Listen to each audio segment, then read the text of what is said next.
Vilches, representante del partido aprista, Ditel Columbus, de Fuerza Popular. Buenas noches. Y Enrique Fernández, del Frente Amplio. Buenas noches. Sean todos ustedes bienvenidos a Cuarto Poder. El primer tema que queremos plantearles es la reforma política, el sistema a través del cual elegimos a nuestros representantes, tiene que perfeccionarse. Vimos muchísimos problemas en el Congreso que finalmente fue cerrado para ponerse de acuerdo y generar una plataforma moderna y justa en el aspecto de la elección de nuestros representantes. Hubo problemas en el tema de paridad, hubo problemas en la democracia interna de los partidos, mucha resistencia de los partidos tradicionales.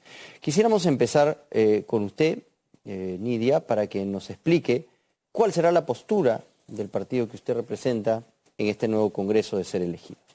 Tenemos 4 propuestas para la reforma política.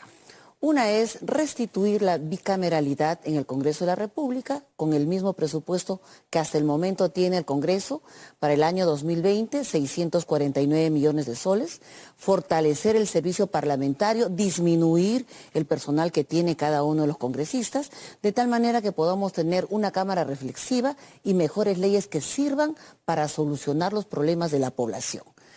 Voto preferencial, eliminación del voto preferencial, consolidando un proceso de las primarias en los partidos políticos dirigidos por la OMPE. Otra modificación es eliminar el voto obligatorio. El año 2016, el voto blanco, el voto viciado, más los que no fueron a votar, sumaron el 36% del total de votación, 8 millones de peruanos. ¿Cuánto sacó la candidata en primera vuelta de Fuerza Popular? 32%. El segundo, PPK, 27%. Más que los 2 candidatos que pasaron a la segunda vuelta. De tal manera, deberíamos repensar que podamos instalar en el Perú el voto facultativo. De tal manera que... En eso han cambiado, ¿no? Porque esa no era la posición tradicional del APRA. Necesitamos mirar los resultados de los procesos electorales y ponemos en la agenda y en la mesa esa discusión. El ausentismo, el voto blanco, el voto viciado, está siendo a través de los años más de los que aprueban o apoyan a algún partido político. Pero los congresistas representantes del APRA parecían reacios, resistían a que se haga precisamente una democracia interna. Sentían, bueno, al menos estas voces, que era una invasión a los fueros de la decisión interna de cada partido. Las primarias. Pero por el contrario, nosotros estamos sustentando la necesidad de fortalecer las elecciones primarias y de esta manera... los órganos es la postura del partido ahora. Pero por supuesto, lo hemos hecho siempre, pero quisiéramos hoy en el fortalecer proceso primario, con todas las de ley, un militante, un ciudadano, un voto, e incluso ahora con las modificaciones, la ciudadanía puede incluso votar. ¿Aceptarían entonces la propuesta de reforma política que se estuvo discutiendo en el Congreso anterior? Ustedes como Fuerza Popular, digamos, usted no formaba parte del grupo que estuvo en el Congreso, pero sigue siendo Fuerza Popular. Y no eran muy proclives, digamos, a las reformas políticas tal como se venían discutiendo. ¿Qué propuestas nuevas traería Fuerza Popular para esta reforma política? A ver, primero, muy buenas noches, gracias por la invitación. Buenas noches, gracias por estar aquí.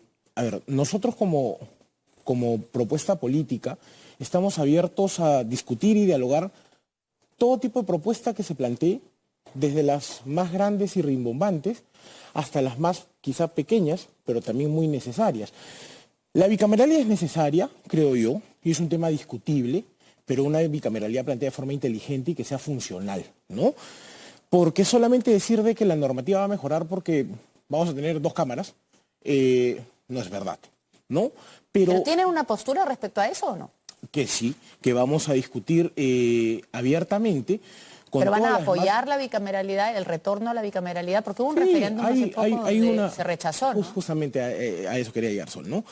A ver, mayoritariamente de los que estamos postulando en esta oportunidad por Fuerza Popular, tenemos una posición pro bicameralidad, ¿no?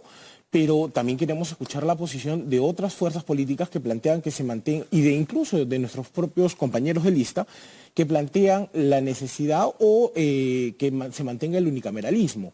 Pero tú has mencionado algo importante, eso es lo que has señalado. El año pasado, más allá de los matices interpretativos que cualquiera de nosotros le podría dar, la pregunta que se le hizo al ciudadano es: ¿quieres o no quieres bicameralidad? ¿No? Algunos dicen no, que mira, que el proyecto... Claro, pero la campaña estuvo etcétera, acompañada de un intento político de meter, según algunos críticos, de contrabando el tema de la posibilidad de la censura del gabinete. Pero eso es y finalmente por eso es que se sacrificó políticamente en la campaña por este referéndum en la bicameralidad. Lo cual es curioso, ¿no? Porque si nosotros hacemos memoria, el proyecto de ley que se aprobó en el Parlamento el año pasado, ¿no? Ya del año, y se sometió o se elevó a la presidencia de la República.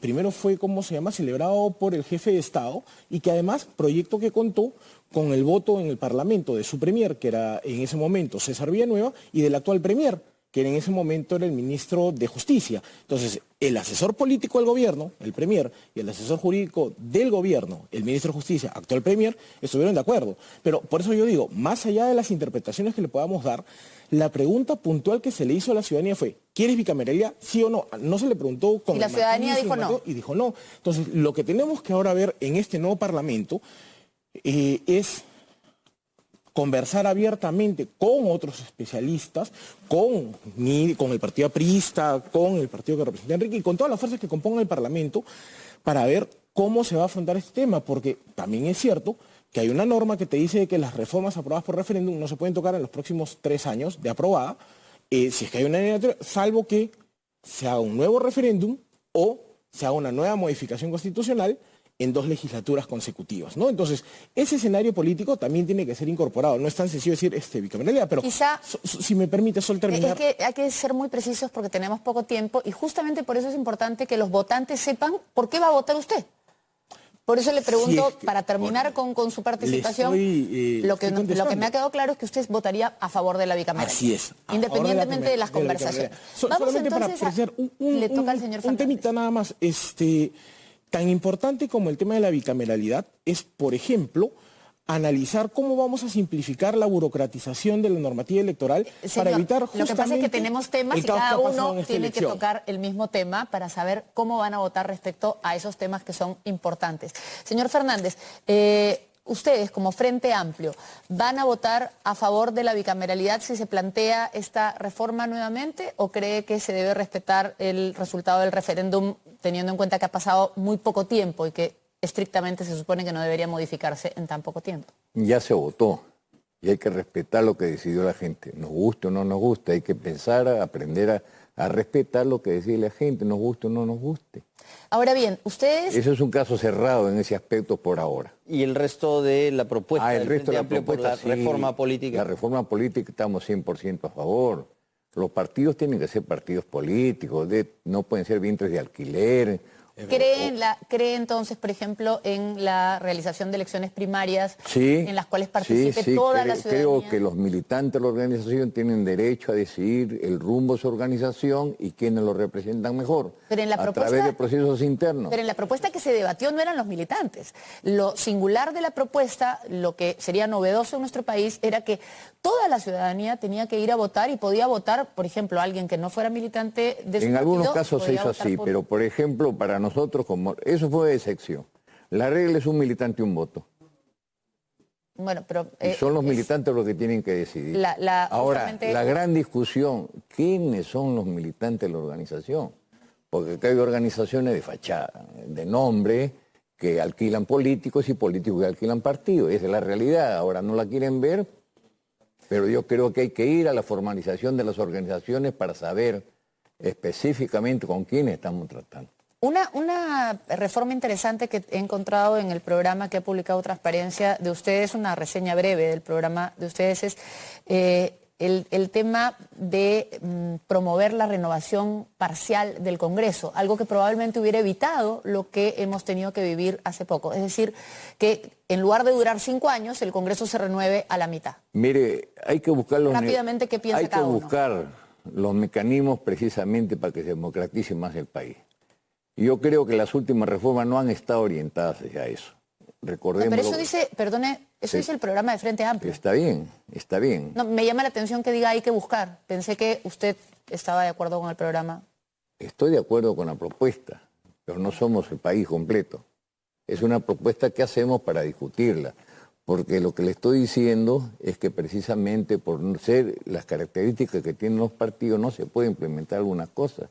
¿Ustedes qué piensan de la renovación parcial del...? Déjenme acabar con lo de la revocatoria y las reformas que hace.